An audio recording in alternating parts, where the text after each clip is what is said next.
Hello, I'd like to tell you something. I realize that this particular product has been discontinued for a while now, but I just can't help myself. I need to express my feelings about the 3 cold steel Desperados that I'm fortunate enough to have in my possession. Having worked mostly non-skilled labor jobs in various factories throughout the years, there were numerous occasions when I needed a sharp knife in order to open boxes with, take boxes apart with, etc. Before I stumbled upon cold steel knives and their most excellent lineup of world-class cutlery, I had a small push dagger made by a no-name firm which will remain nameless for obvious reasons.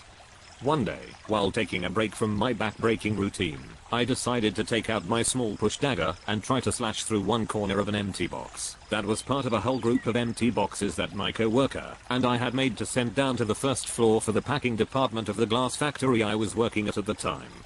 Not knowing what would happen, I slashed at the box with all my strength and much to my surprise, ended up with a dented box and fingers that hurt like hell. My co-worker was in stitches watching me holding my hand in pain and swearing like a sailor at my own stupidity.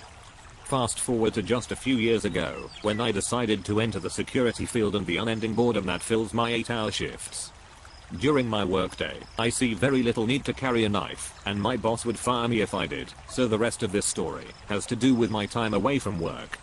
Shortly after purchasing a cold steel Desperado and watching Cold Steel's video that features their lineup of excellent products, I decided to try slashing through a corner of an empty box that I had from a recent purchase of a 27-inch television.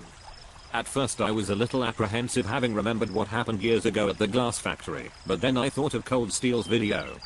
With all my might I swung my arm, Desperado in hand, at the corner of the empty box, and wouldn't you know, the Desperado went through its corner like a hot knife through butter.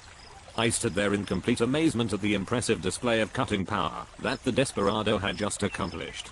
From that day forth, I could honestly say, without a shadow of any doubt, that Cold Steel's knives are some of the best on the planet, if not the best. They certainly are #1 in my book. Thank you very much for listening. Goodbye.